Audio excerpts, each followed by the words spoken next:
جہاں تک بات ہے خوشی کی، جہاں تک بات ہے چراغاں کی، جہاں تک بات ہے گھروں بازاروں اور دکانوں کو اور گاڑیوں کو سجانے کی، اس پر مختلف ذہنوں کے اندر مختلف سوالات پیدا ہوتے ہیں، اعتراضات پیدا ہوتے ہیں، لوگ اعتراض بھی کرتے ہیں، سوال بھی پوچھتے ہیں کہ یہ جو تم چراغاں کرتے ہو، گھروں کو سجاتے ہو، بازاروں کو سجاتے ہو، کوئی نالین مصطفیٰ سینے کے اوپر لگا کے گھوم رہا ہے، کوئی اپنی امامے کے اوپر نالین مصطفیٰ سجا کے جا رہا ہے، کوئی جھنڈا لہرا رہا ہے، کوئی جھنڈیاں لہرا رہا ہے، کوئی گھروں کے اوپر جھنڈے لگا رہا ہے، جھنڈیاں لگا رہا ہے، کوئی لائٹنگ کر رہا ہے، کوئی جلوس نکال رہا ہے، کوئی جلسے کر رہا ہے، کوئی محفلیں سجا رہا ہے۔ تو یہ سارا کا سارا معاملہ اور یہ سارے کے سارے انتظام اور انصرام کیوں کیے جا رکھے کہ آؤ سنو رب العالمین کا قرآن کہ یہ سارے کے سارے انتظام اور انصرام ہم کیوں کر دیں۔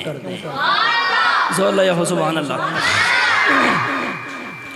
رب العالمین جل شانہ نے قرآن مجید برہان رشید کے اندر ارشاد فرمایا، رب العالمین نے فرمایا قل بفضل اللہ وبرحمتہ فبذالک فلیفرحوا۔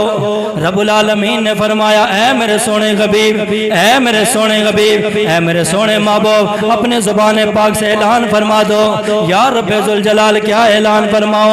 فرمایا سونیا اپنے غلاموں کو بتا دیجئے، کلمہ پڑھنے والوں کو بتا دیجئے، اپنے امتیوں کو میرا پیغام سنا دیجئے۔ یا اللہ کیا پیغام ہے، کیا میسج ہے؟ رب العالمین نے فرمایا سونیا اعلان فرما دو کائنات والو بفضل اللہ وبرحمتہ، جب اللہ کا فضل ملے وبرحمتہ اللہ کی رحمت ملے، یا اللہ پھر کیا کریں؟ فرما فبذالک فلیفرحوا، تمہیں چاہیے کہ خوب خوب خوشیاں منایا کرو۔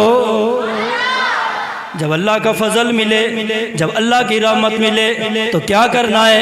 رب العالمین نے فرمایا سونے آپ بتا دیجئے امت کو، اپنے غلاموں کو بتا دیجئے میرے فضل کے ملنے پر بھی، میری رحمت کے ملنے پر بھی خوب خوب خوشیاں منایا کرو۔ اب یہاں پہ سوال پیدا ہوتا ہے اللہ کا فضل کیا ہے، اللہ کی رحمت کیا ہے؟ قرآن سے رجوع کرتے ہیں، اے قرآن تو بتا۔ رب العالمین قرآن کے اندر فرماتا ہے وَبَشِّرِ الْمُؤْمِنِينَ بِأَنَّ لَهُم مِّنَ اللَّهِ فضلا کبیرا۔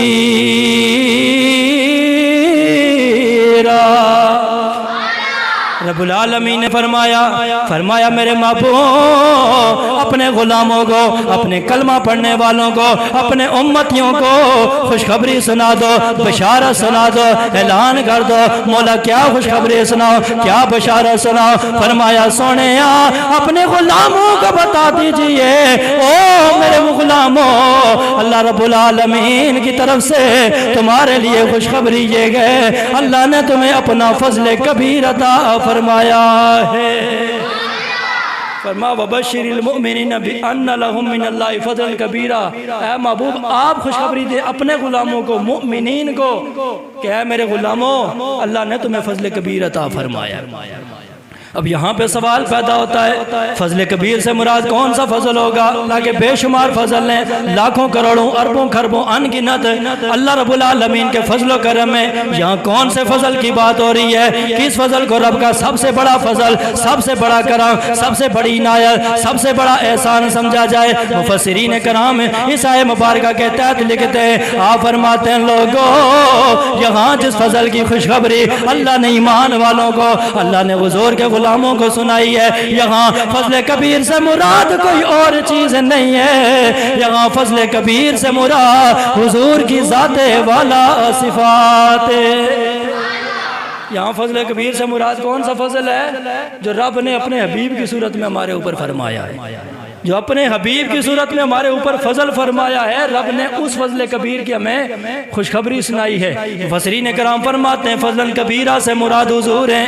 مفسرین کرام فرماتے ہیں دو وجہ گئے، پہلی وجہ یہ گئے کہ فضل کبیر سے مراد حضور ہیں، اس کی وجہ یہ گئے اگرچہ رب العالمین کی نعمتیں بے شمار ہیں، کرم بے شمار ہیں، احسانات بے شمار ہیں، لیکن کائنات والو اللہ کے جتنے بھی کرم گئے، جتنی بھی نعمتیں گئے، ساری نعمتیں صدقہ حضور کا ہے، ساری نعمتیں صدقہ حضور کا ہے، ساری نعمتیں صدقہ کملی والے کا ہے، اس لیے کہ حضور نہ ہوتے کائنات کی کوئی نعمت نہ ہوتی، کسی نعمت کا وجود نہ ہوتا۔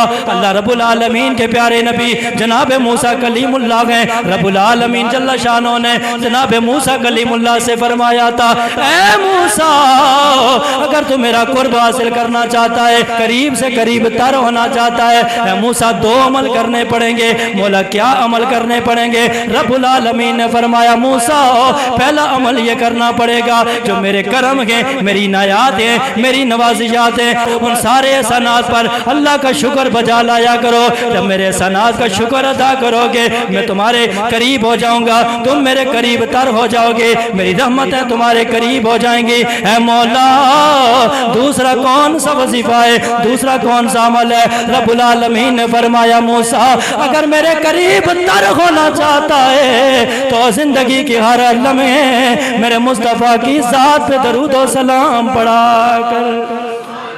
فرما دو عمل کرنے پڑیں گے اگر میرے قریب تر ہونا چاہتا ہے۔ موسیٰ اللہ کے نبی ہیں اور نبی ویسے بھی اللہ کے قریب ہوتا ہے، لیکن اللہ نے فرما اگر قریب سے قریب تر ہونا چاہتا ہے تو دو عمل کرنے پڑیں گے۔ اللہ نے فرما اگر قریب تر ہونا چاہتا ہے پہلا عمل کیا ہے کہ میرے احسانات پر میرا شکر بجا لاؤ، اور دوسرا عمل یہ ہے کہ میرے مصطفیٰ کی ذات پہ درود و سلام پڑھا کرو۔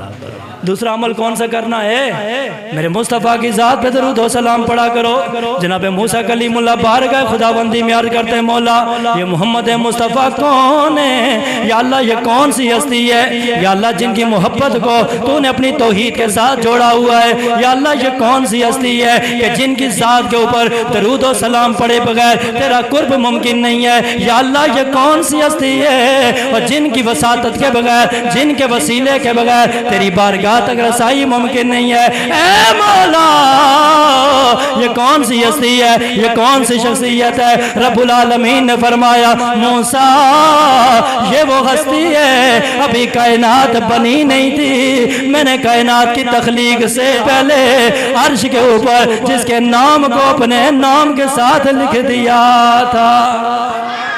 یہ وہ ہستی ہے جن کا نام میں نے زمین و آسمان بنانے سے پہلے عرش اولا کے اوپر اپنے نام کے ساتھ نام لکھا تھا۔ جناب موسیٰ کلیم اللہ عرض کرتے ہیں باری الہ مزید تعارف کروا دیجئے، مزید ان کے اوصاف بیان کر دیجئے تاکہ حضور کی حقیقت کو سمجھنا آسان ہو جائے۔ رب العالمین نے فرمایا اے موسیٰ میرا محبوب محمد وہ ہے اگر میں نے اپنے محبوب کو پیدا نہ کرنا ہوتا میں زمین بھی پیدا نہ کرتا، میں آسمان بھی پیدا نہ کرتا، میں لو بھی پیدا نہ کرتا، قلم بھی پیدا نہ کرتا، عرش بھی پیدا نہ کرتا، کرسی بھی پیدا نہ کرتا، میں جنت بھی پیدا نہ کرتا، دوزخ بھی پیدا نہ کرتا، یہ ستارے سیارے پیدا نہ کرتا، یہ سورج چاند پیدا نہ کرتا، یہ ہوائیں یہ خلائیں یہ دریا یہ سمندر یہ کہکشائیں یہ آبشاریں کچھ بھی پیدا نہ کرتا۔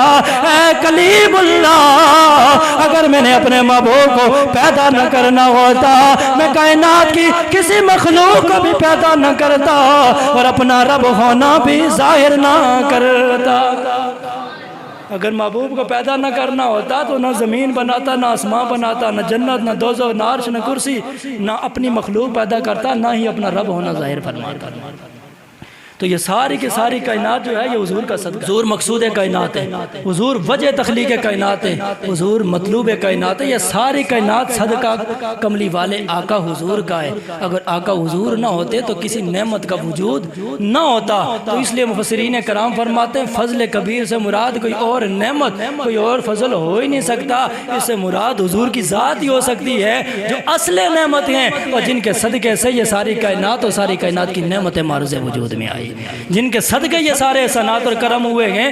یہاں فضل کبیر سے مراد حضور کی ذات ہے۔ اور مفسرین کرام فرماتے ہیں دوسری وجہ یہ ہے، آپ قرآن مجید اٹھا کے دیکھو اللہ نے بے شمار نعمتوں کا ذکر کیا ہے، اللہ نے انہیں یاد دہانی بھی کروائی ہے، ان کے تذکرے بھی کیے گئے، اللہ نے ان کا شکر بجا لانے کا حکم بھی دیا ہے، لیکن پورا قرآن اٹھا کے دیکھو اللہ نے نعمتوں کو یاد رکھنے کا حکم بھی دیا ہے، شکر بجا لانے کا حکم بھی دیا ہے، لیکن اللہ نے کسی نعمت پر احسان نہیں جتلایا ہے، کسی نعمت پر احسان نہیں جتلایا کہ میرے بندوں میں نے تمہارے اوپر فلاں احسان کیا ہے، فلاں کرم کیا، فلاں رحمت فرمائی ہے، اللہ نے کسی کرم پر احسان جتلایا نہیں ہے۔ مفسرین کرام فرماتے ہیں پورا قرآن اٹھا کے دیکھ لو، صرف ایک اللہ کی نعمت ہے کہ جس کے اوپر اللہ نے احسان جتلایا ہے، وہ نعمت کوئی اور نہیں، وہ رب العالمین کے محبوب کی صورت میں ہے، کہ جن کو اللہ نے کائنات والوں کے اندر بھیج کر کائنات والوں کو عطا کر کے رب نے فرما لقد من اللہ علی المؤمنین، اے مومنوں میں نے تمہارے اوپر احسان فرمایا ہے۔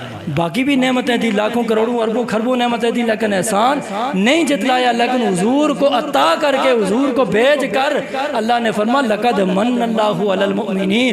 مفسرین کرام فرماتے ہیں رب العالمین کا یہ انداز بتا رہا ہے احسان تو اور بھی ہیں، لیکن فضل کبیر سے مراد وہی فضل ہو سکتا ہے جس کو بھیج کر اللہ نے اپنے بندوں پر احسان جتلایا ہے۔ تو اللہ رب العالمین جل شانہ فرماتا ہے کل بفضل اللہ وبرحمتہ فبذالک فلیفرحوا، معلوم ہو گیا فضل سے مراد حضور کی ذات ہے اور رحمت سے مراد بھی حضور کی ذات ہے، اس میں کوئی اختلاف نہیں، کوئی شکوک و شبہات نہیں، اس لیے کہ قرآن میں واضح طور پر رب العالمین نے فرمایا وما ارسلناک الا رحمۃ للعالمین۔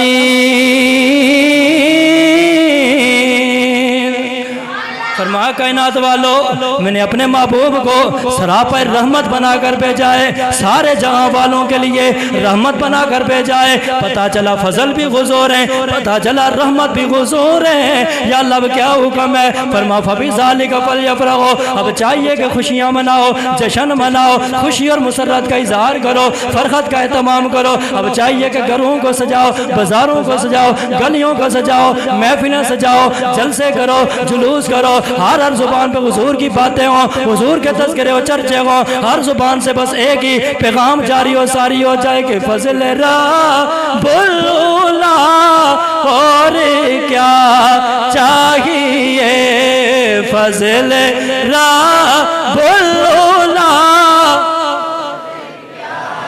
چاہیے فضل رب،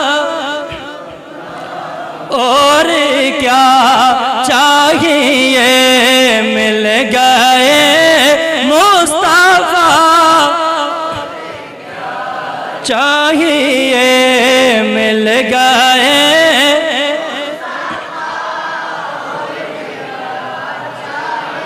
فرما کل بفضل اللہ وبرحمتہ فبذالک فلیفرحوا، اللہ کا فضل ملے تو بھی خوشی مناؤ، اللہ کی رحمت ملے تو بھی خوشی مناؤ۔ اب یہ کنفرم ہو گیا کہ فضل بھی حضور ہیں، رحمت بھی حضور ہیں، اب مومنوں کو چاہیے کہ خوشیاں منایا کریں، خوشیاں منایا کریں، چراغاں کیا کریں، گھروں بازاروں گلیوں کو اپنی گاڑیوں کو سجایا کریں، تاکہ پتہ چلے کہ اس کائنات کے اندر رب کا حبیب تشریف لے کے آ گیا ہے۔